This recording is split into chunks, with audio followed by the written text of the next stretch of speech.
Assalamualaikum warahmatullahi wabarakatuh. Alhamdulillahi wa kafa wa salatu wassalamu ala nabiyil istafa wa ala alihi wa ashabihi ahli tuqa wal wafa wa ba'd. Yaqulu jalla wa ala fi muhkami tanzilih. A'udzu billahi minasy syaithanir rajim. Bismillahirrahmanirrahim. Inna hadzal Qur'an yahdi lillati hiya aqwam. Shadaqallahu wa shadaqa Rasulullah sallallahu alaihi wasallam. Halo bala muda, apa kabar semuanya? Hari ini kita akan menyelami dunia tafsir insyaallah. Berbicara tentang tafsir Al-Quran dan sejarahnya, serta mengapa kita harus belajar tafsir, mengetahui tafsir Al-Quran daripada sekedar terjemahnya. Maka kita akan berangkat dari definisi terlebih dahulu. Tafsir dalam berasal dari bahasa Arab, yaitu dari kata fassara yufassiru tafsiran, yang artinya menjelaskan, menampakkan gitu. Nah, sementara secara istilah adalah ilmu yang membahas tentang bagaimana mengetahui maksud-maksud Allah yang berada di dalam Al-Quran disesuaikan dengan kemampuan manusia. Imam Zarkashi menambahkan bahwa dalam memahami tafsir dibutuhkan media lain atau komponen lain, alat-alat lain seperti yaitu alat bahasa Arab, nahwu, shorof, ya, kemudian qiraah, ada lagi ilmu usul fiqh, ilmu asbabun nuzul, dan juga ilmu nasakh wal mansukh. Nah, para muda yang saya hormati, berbicara tentang sejarah tafsir, sedianya tafsir Al-Quran sudah dimulai sejak diutusnya baginda Rasulullah Shallallahu Alaihi Wasallam, sehingga beliau wafat atau dipanggil Allah Subhanahu Wa Taala. Di mana kita ketahui bersama bahwa Al-Quran tertulis dalam bahasa Arab dan para sahabat juga mengerti bahasa Arab.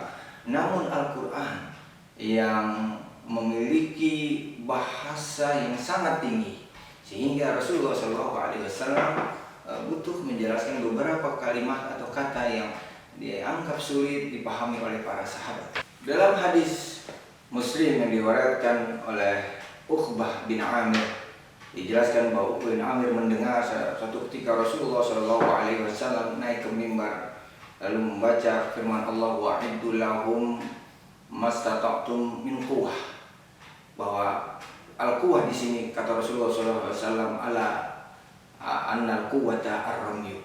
Ketahuilah bahwa yang dimaksud kuwah di sini bukan kekuatan tapi memanah.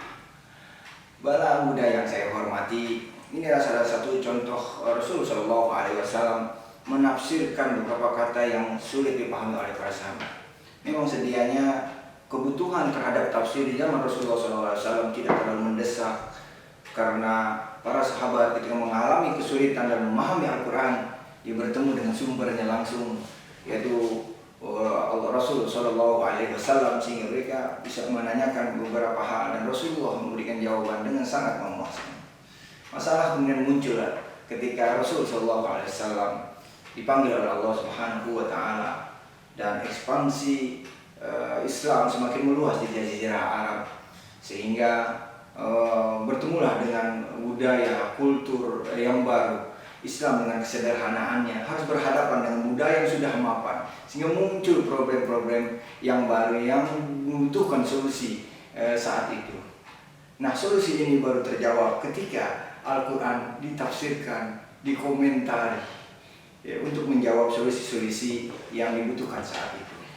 Oleh karenanya beberapa sahabat dan tabi'in mulai memberanikan diri untuk mentafsirkan Al-Quran dengan ijtihad mereka, tentu disesuaikan dengan kemampuan yang mereka miliki untuk menjawab persoalan-persoalan yang ada. Nah, para muda yang dihormati Allah Subhanahu Wa Taala, itulah sejarah singkat tentang munculnya tafsir Al-Quran. Hingga saat ini pun Al-Quran terus dikaji menghasilkan tafsir-tafsir yang sangat berbeda, beragam, dan tentu itu memperkaya pemahaman kita sehingga kita tidak mudah menyalahkan penafsiran orang lain yang berbeda dengan kita. Kepada muda yang dimuliakan Allah Subhanahu Wa Taala, kemudian kenapa Al-Quran itu penting ditafsirkan sementara kita sudah ada terjemahannya begitu? Perlu diketahui bahwa berbeda antara tafsir dengan terjemah. Kalau terjemah itu secara istilah artinya memindahkan makna satu bahasa ke dalam bahasa yang lain. Sementara tafsir tadi maknanya lebih komprehensif, yaitu bagaimana memahami maksud-maksud Allah di dalam Al-Quran sesuai dengan kemampuan manusia. Artinya di sini dibutuhkan keahlian, ya, dan dengan keahlian itu tafsir menghasilkan kedalaman makna tentang apa yang ada di dalam Al-Quran. Seorang ulama mengatakan orang yang belajar Al-Quran tanpa tafsir seperti jalan di dalam kegelapan, dan orang yang belajar tafsir seperti orang yang berjalan dengan lentera di tengah kegelapan. Nah, kemudian mengapa tafsir ini menjadi penting untuk diketahui dan dipelajari? Paling tidak ada 4 alasan kenapa ilmu tafsir itu penting bagi kita sebagai umat Islam dalam kehidupan kita. Yang pertama, sebabnya adalah karena banyak ayat Al-Quran yang diturunkan secara global, mujmal, tidak detail. Seperti misalnya perintah tentang sholat, zakat, haji, tidak ada penjelasan secara detail dalam Al-Quran, yang kemudian dijelaskan oleh baginda Rasulullah SAW dalam hadisnya, sehingga kita mengenal istilah tafsir bil maksur, itu Al-Quran yang dijelaskan dengan hadis. Yang kedua sebabnya adalah karena di dalam Al-Quran ada ayat-ayat yang mutasyabihat, ayat-ayat yang tidak jelas maknanya, dan kalau diartikan secara zahir ini akan memberikan pemahaman yang berbahaya. Contoh misalnya firman Allah, yadullah fawqa aydihim, yaitu tangan Allah di atas tangan mereka, dalam surat Al-Fatah ayat 82. Nah, ini tentu tidak sesuai dengan paham Ahlussunnah wal Jamaah bahwa Allah itu tidak seperti manusia punya tangan dan sebagainya. Oleh karenanya ulama mendefinisikan makna makna yad di situ adalah kekuasaan. Kemudian yang ketiga, mengapa tafsir itu penting? Karena Al-Quran itu diturunkan berangsur-angsur, ya, tidak secara serempak, sehingga ada ayat-ayat yang berada di surat yang berbeda dalam satu tema. Nah, ini memerlukan korelasi, memerlukan kesatuan makna, sehingga dibutuhkanlah ilmu munasabat, ilmu korelasi antara satu ayat yang berada di ayat yang lain. Nah, seperti contoh misalnya dalam firman Allah Subhanahu wa taala di surat Al-Maidah ayat 3, ketika Allah menjelaskan tentang darah.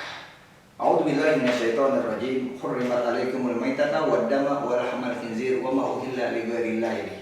Diharamkan bagimu yaitu memakan bangkai, darah, dan segala hewan babi dan segala hewan yang dipotong dengan tidak menyebut nama Allah. Darah di sini masih umum, maka apa yang maksud darah kita temukan dalam munasabat bahwa darah yang dimaksud adalah darah yang mengalir, yang berada di surat Al-An'am ayat 145, di mana Allah Subhanahu wa taala berfirman, "Qul la ajidu fima uhiya ilayya muharrama ala ta'amin yut'amuhu illa an yakuna maytatan aw daman masfuhan aw lama khinzir fa innahu rijsun." Katakan, aku tidak dapati di dalam apa yang diwahyukan kepadaku sesuatu yang diharamkan untuk dimakan bagi yang ingin memakannya, kecuali sesuatu itu telah menjadi darah, sesuatu itu telah menjadi mayat atau bangkai, dan sesuatu itu telah menjadi darah yang mengalir. Kemudian yang terakhir adalah sebab Al-Quran itu memiliki asbabun nuzul. Ya, beberapa ayat memiliki sebab-sebab turunnya ayat yang tidak dimiliki oleh ayat yang lain, sehingga ini membutuhkan analisa dan penelitian sehingga tidak menimbulkan kesalahpahaman. Ya, ada yang satu ayat sebetulnya diturunkan secara umum dimaknai secara khusus. Ada yang diturunkan secara khusus kemudian dimaknai secara umum. Seperti firman Allah Subhanahu wa taala dalam surah Al-Maidah ayat 93, di mana Allah Subhanahu wa taala berfirman, "Laisa 'alal ladzina amanu wa 'amilus shalihati junahum fima tu'imu wa idza mattaqaw wa amanu wa 'amilus shalihati tsumma taqaw wa amanu tsumma taqaw wa ahsanu wallahu yuhibbul muhsinin." Bahwa ayat ini dipahami yang memiliki arti bahwa sungguhnya tidak berdosa bagi mereka yang beriman kepada Allah, dan beramal soleh untuk memakan makanan yang dahulu mereka makan, sedangkan mereka tetap beriman dan bertakwa dan beramal soleh, dan mereka tetap dalam keadaan itu, yaitu beriman dan melakukan kebajikan.